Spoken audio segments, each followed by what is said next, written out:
Good afternoon. Obviously, I have a disability. You can see it, and as a member of your team, I'm sure you will give me extra consideration and time to get my work done.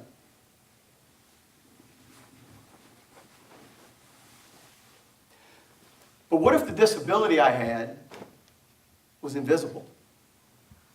Leaders have people on their teams with hidden disabilities. They have to be productive. Would you give me the same consideration you gave someone else that you could see their disability? Or would you call me lazy, slacker, inconsiderate, rude? I'm going to talk today about leadership in an ADD world. Creating a culture of productivity in a world of distraction. What? Okay, we're going to have a little fun today too, is that all right? All right. We live in an ADD world. What I'm going to share with you today has to do with what I learned as a person with ADD, how to deal with, the distractions of life, but you're ADD too. You're always dealing with distractions. What's your distraction?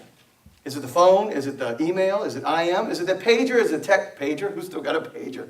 All right, maybe it's a text message or, it's those fun, happy people that always come in and interrupt you during the day. What's your distraction? Wouldn't you say that the biggest difference to being a success or a failure is your ability to focus? I've been a leader, and I was involved in the Scouts. I rose to the top in ROTC. I became an officer in the U.S. Army. I even owned my own company and very successful at times. But I never really felt like I lived up to my own potential.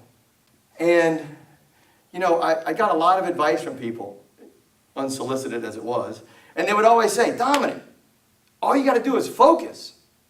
You really just need to focus. Hey man, focus. So what do you think I did? Anybody want to guess? Focus. I focused. At least I tried. I'd hit my chest, I'd look in the mirror, I'd ask myself all kind of great questions in the morning, but it never really stuck. I never really found a way to focus. And then I sought out professional help. I got a counselor that actually told me that I had ADD. And I was like, all right. They got a pill for that. It's sweet. And I took it. And it worked. And I discovered focus. And it didn't matter at all. Because what I discovered was the pill didn't have any skill. I could focus, but I didn't really know what to focus on. So then I discovered once I got my focus, once I learned what it took, what it was like to focus, it was kind of like wearing a pair of glasses. Anybody's ever finally gotten glasses? You go, wow, leaves. That is cool. I just thought trees were green. So I really did. It did help. I noticed the difference in being able to focus, but that wasn't what it took for me to achieve. I found I could play solitaire all day long. So I did all this work. I got the medication. I studied, and I found out I didn't have ADD at all. I had IDD. Intention deficit disorder. Do you know what that is? I had weak intentions. I found out if I started the day with very weak intentions, whether I had focus or not really doesn't matter about getting anything done.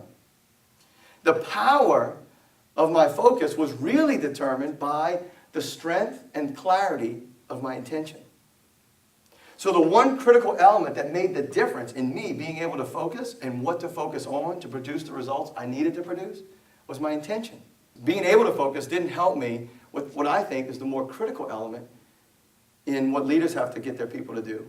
And that is what to focus on. So I'm here to tell you today that focus isn't enough. A clear and powerful intention is what will make the difference between you achieving or not achieving the results you are committed to in life. A clear and powerful intention? What's that? Well, it takes a couple of things I discovered for myself. Number one, you got to know what it is you want to produce. Right? You've got to know the outcome of it. But more importantly than that, the second step of creating a powerful intention is it's got to be meaningful to you. I mean, if you don't clearly know what it means to have that intention fulfilled, it's really not going to motivate you. It's not going to have the magnetic power to bring you back on track when you do get distracted. See, I can't stop myself from being distracted, but I can create a clear and powerful intention that has the power to bring me back on the right things to focus on. I discovered that it has to be fun. If you're not enjoying what you're doing, if it's not a full expression of who you are and what you really like to do, it really doesn't matter. You're not going to want to do it.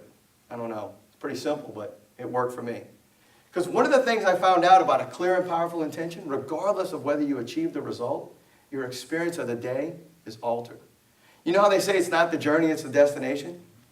Right? It's not the journey, it's the destination. Man, it's not the journey, it's the destination. Well, if you have a clear and powerful intention, it's the journey and the destination. So what we're going to do right now is I'm going to show you my A.D.D model for improving productivity and increasing profits. You ready to see it? So are you ready to take on the A.D.D formula for dealing with distractions so you improve your productivity and increase your profits?